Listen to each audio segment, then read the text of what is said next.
భారత టీ20 క్రికెట్లో సరికొత్త అధ్యాయం మొదలైంది. సూర్యకుమార్ యాదవ్ స్థానంలో టీమిండియా కొత్త టీ20 సారథిగా బాధ్యతలు స్వీకరించాడు సర్పంచ్ సాబ్ శ్రేయాస్ అయ్యర్. ఐర్లాండ్, ఇంగ్లాండ్ పర్యటనల కంటే ముందే అయ్యర్ తన పవర్ ప్యాక్డ్ స్టేట్మెంట్స్తో ప్రత్యర్థులకు గట్టి హెచ్చరికలే పంపాడు. నా స్టైల్ నాదే, నేను ఎవరి నీడలోనూ బతకను అంటూ ముంబై వేదికగా శ్రేయాస్ చేసిన వ్యాఖ్యలు ఇప్పుడు క్రికెట్ ప్రపంచంలో హాట్ టాపిక్గా మారాయి. ముంబైలో జరిగిన ఒక ప్రత్యేక కార్యక్రమంలో శ్రేయాస్ అయ్యర్ తన మనసులోని మాట బయటపెట్టాడు. భారత జట్టుకు కెప్టెన్ కావటం ఒక గొప్ప గౌరవంగా భావిస్తున్నట్లు చెప్పిన శ్రేయాస్ ఈ బాధ్యత పెద్ద సవాలేనని అంగీకరించాడు.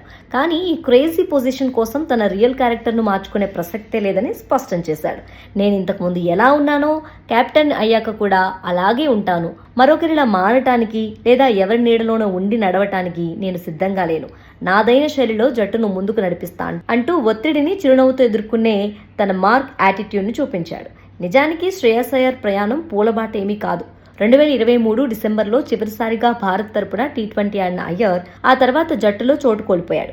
2025 టీ20 ప్రపంచ కప్, ఆసియా కప్లో కూడా అతనికి చోటు తగ్గలేదు. కానీ సర్పంచ్ సాబ్ ఎక్కడా తగ్గేదేలే అన్నాడు. ఐపీఎల్లో తన కెప్టెన్సీ పవర్ ఏంటో నిరూపించాడు. 2024లో కోల్కతా నైట్ రైడర్స్ కు ఐపీఎల్ టైటిల్ అందించి ఆ తర్వాత 2025 సీజన్లో పంజాబ్ కింగ్స్ కెప్టెన్ గా జట్టును ఏకంగా ఫైనల్స్ వరకు తీసుకెళ్లాడు.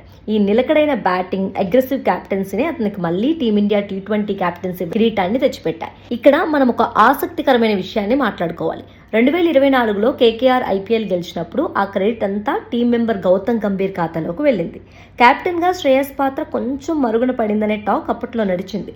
కానీ కట్ చేస్తే ఇప్పుడు అదే Gautam Gambhir team India head coach, Shreyas Iyer టీ20 కెప్టెన్.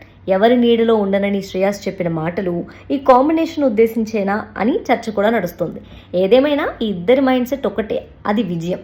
ఈ జోడీ భారత టీ20 భవిష్యత్తును సరికొత్తగా తీర్చిదిద్దబోతుందని విశ్లేషకులు భావిస్తున్నారు. ముందున్నది 2028 టీ20 ప్రపంచ కప్.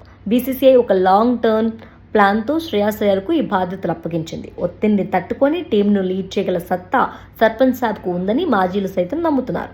నా స్టైల్ నాదే అంటూ గంభీరంగా కెప్టెన్సీ ఇన్నింగ్స్ స్టార్ట్ చేసిన శ్రేయస్ అయ్యర్ భారత్కు ఎన్ని ఐసీసీ ట్రోఫీలు అందిస్తాడో చూడాలి. మరి శ్రేయస్ అయ్యర్ కెప్టెన్సీపై మీ అభిప్రాయం ఏంటో కింద కామెంట్స్లో షేర్ చేయండి.